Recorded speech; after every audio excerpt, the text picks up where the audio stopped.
all you cool cats and kittens. It's Carol Baskin from Big Cat Rescue, and the moon is still up in the sky there, and the sun is barely coming over the horizon. And I'm here because today we're going to be training Brittany how to be operations manager while Aaron and Afton are going to be gone at a conference. So I'm going to follow along and see how it's done. The first thing the operations manager does is drives around the property. What they're looking for is any cat who may be running around loose because of a tree falling or something happening that a cat has managed to escape. You want to do that in a car instead of a golf cart. So what are you doing? Moving the stuff off my seat so that Emma can sit. And then I'm going to go over with Brittany what the coordinators do in the morning because she's not a coordinator. So that way she'll know.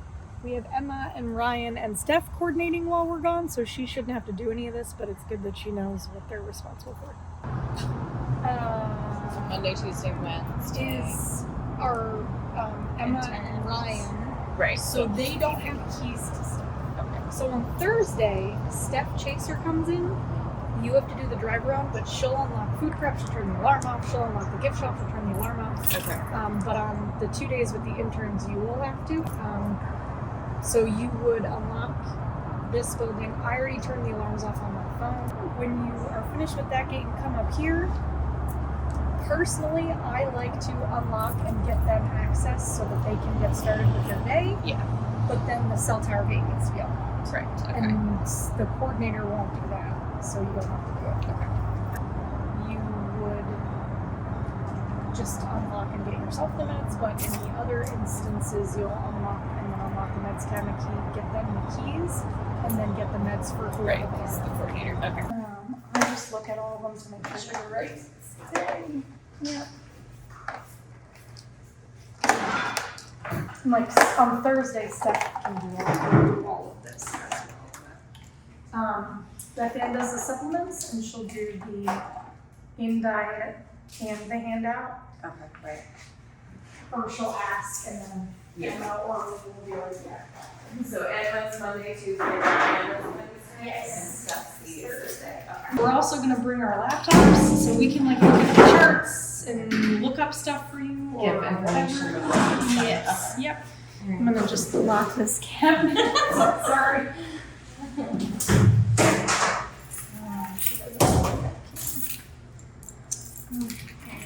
So it stays locked unless you're in it. Yes. Okay, and then, so you won't have to do any of this, but I figured you should know what the coordinator is responsible for. I did these yesterday to save time because I didn't know what we would be doing this morning, but basically the coordinator is responsible for filling these out. So they'll look on the schedule with the Fulgistics app. Do you have So, like, you would access look to it that? up. I think is it just what I would sign up on normally, and there's nothing extra I'm missing. There is, but I'm gonna go over that as Okay. soon as this. All right. But they use that normal one, and then Okay. they look at everything, and then basically they just write down the different levels of people Mm-hmm. and go through it that way, and then fill everything out. Typically, they will bring it over to the gift shop and fill it out in there, and then they can let everyone in the gate, and then they'll bring it back. But it kind of depends on the person.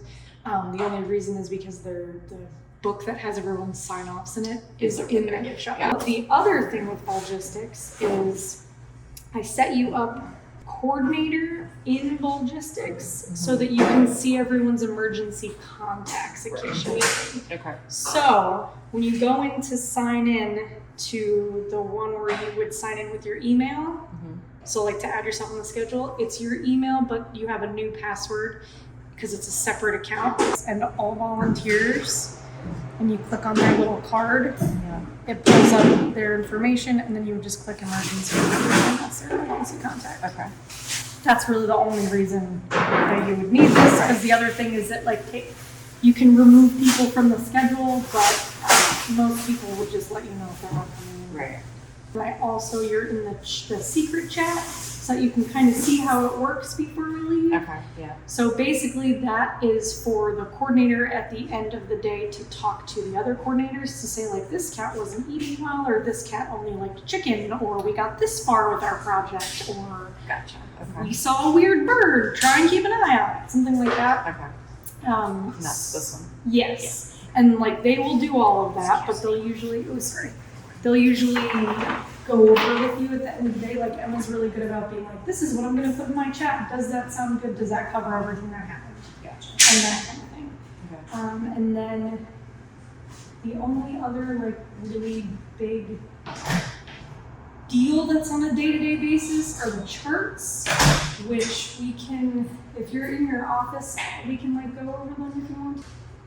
When like a route comes back for cleaning or feeding and they have things to log, especially feeding, because they'll be like, they will go to the coordinator and say, this cat ate this much, this cat, you've been doing that, so you know what that is. So they'll go to Emma and then they will usually check in with either Afternight, whoever's up here, so that we know all of what's going to be logged and we know all of who they need to go out and refeed. Gotcha. Yeah. So then that's the part that you'll have to do is just make sure that everything that seems important got logged and got handled.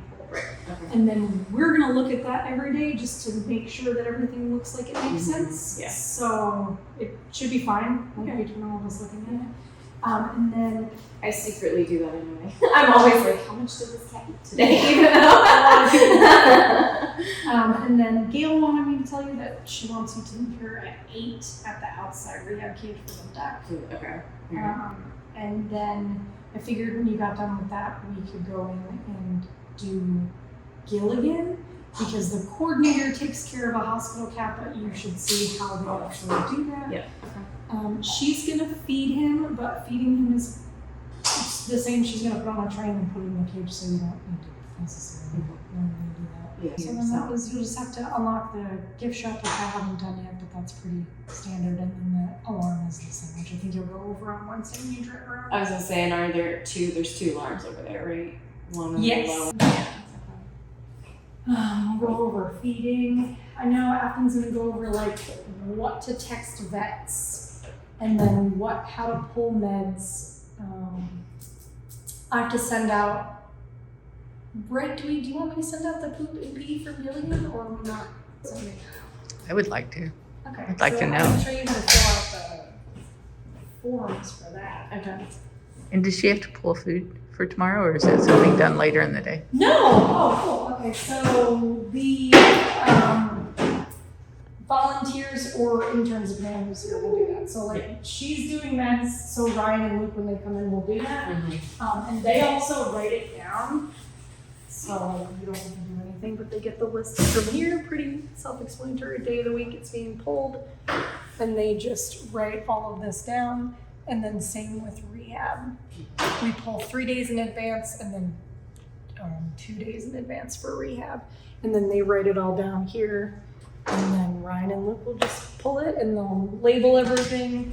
And then obviously the shelves are labeled, so that makes it a little easier, but this is stuff that they need to feed out today. Right. This is stuff for food prep that she will be using for food prep today. Basically, everything goes this way, so when they pull food, they're going to put it on this one. Right. And then it'll move to here after food prep because they rotate the shelves instead of rotating the stuff on them. Right. Diets. That's what we feed today. Yep, and then the coordinator will assign someone to do food prep and someone to double check food prep. And then rehab is on the bottom. The meds meet, that's also a chore, so we can go over what the chore lists are. But it's still probably just gonna end up being the boots and running. Sometimes like on Monday, Beth Ann will do some before she goes out and does enrichment. And then the gift shop has a separate set of chores that are done by day of the week, not every single day. So like you don't have to mop in there every single day. I was gonna go unlock it so we can just go look at that sheet. So the one's already up, we'll turn it off on. Right. But where's it's over here, right? Yes. Okay, so that's where that one is, and then the other one's in the upstairs thing. Right. The only like door that you really have to unlock is this back one because the interns come in this way. Okay, yep. So these are the chores for in here. Okay. And I mean, the interns are pretty good about coming over and getting them done. Is but the older volunteers help out with project wise so that then they can go get cat time? Yes. Just want to make sure. Like if you do projects for like an hour and a half to 2 hours, you're good. So they did like almost all the chores, Okay. which is awesome. Cool. Okay. Usually, like the cooler that needs to be done over there, usually they'll do that after they're done with food prep, depending on who does food prep. Okay. And then the binder that has everybody's certification sheets is in here. Okay. You shouldn't have to add anything to that because I don't think we have anyone new coming in. I think if there is anyone new, they seem to be on the weekends. Yeah, And I won't Sundays have and that, so Saturdays. yeah. And then obviously clocking in radios. Is this functioning? Yeah. Okay, cool. Till it isn't. And then the one in food prep is fine. So Okay. everyone's pretty used to bouncing back and Either forth. way, okay. And But then- it should be good. And then radios, everyone hangs up their keys. They all pretty much know how to do that. Okay. Hi guys. Hello. How you doing? All right. What time do you open the front gate? 7:30. So probably about now. And it's just Susan Ford, so she's already up there. So I can go. Good morning. Morning.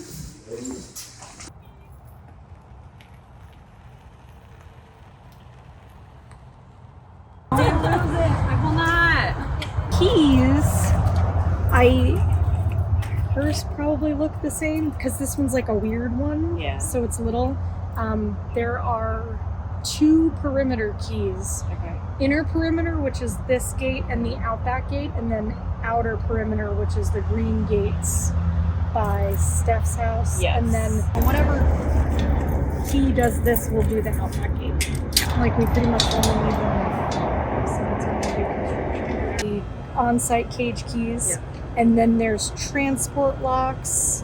And then there is a blue lock that I have never actually unlocked because it's only in like 2 spots. There's one at the bottom of Diablo's cage, and then there's one on the little tiny fence that goes to the extra acres of property that are like catacorner. But those are the 4 things that unlock like dangerous animal things. Keys. Yes. Cages. Yep. And then there's so 2 different gate keys, and then the hospital key, which is Right. just like a normal key, and then there's food prep, gift shop, the downstairs gift shop backyard, and then there's like this building, the cabana. So Those are pretty much food the prep, main gift ones. shop keys are the same or different? Different. keys. Okay. Hospital is the same. Right, for all 3, right? Yes. Recovery, that one, and rehab. keys? Yep, they're Okay. all the same. Then there's the little cabana key, and then there's the downstairs gift shop key, which is just like weird. They all look strange like this. Yeah, that's how the party house key looks. Yes. Yeah, very used. Yes. And then the meds cabinet key, Yes. which you already have. For cats in the hospital, so they know this too. The linens are in the cabinet that's in the recovery hospital. Right. The keys for it, like I have a key for it, and I think Daphne has a key for it, but the keys that we usually use are same with like you want to make sure the hospitals are locked. You want to make sure that the alarm for the big hospital is on, and the alarm for food prep is on when you leave, and the alarms for the gift shops are on when you leave. Okay. So you could have just this one up while you're here. Yeah. You'll have to get a code from Gail Right. because it gets emailed. So you could go in and she can give you the password, and then it'll pop up on her phone and she can give you the code, and then you can set it up.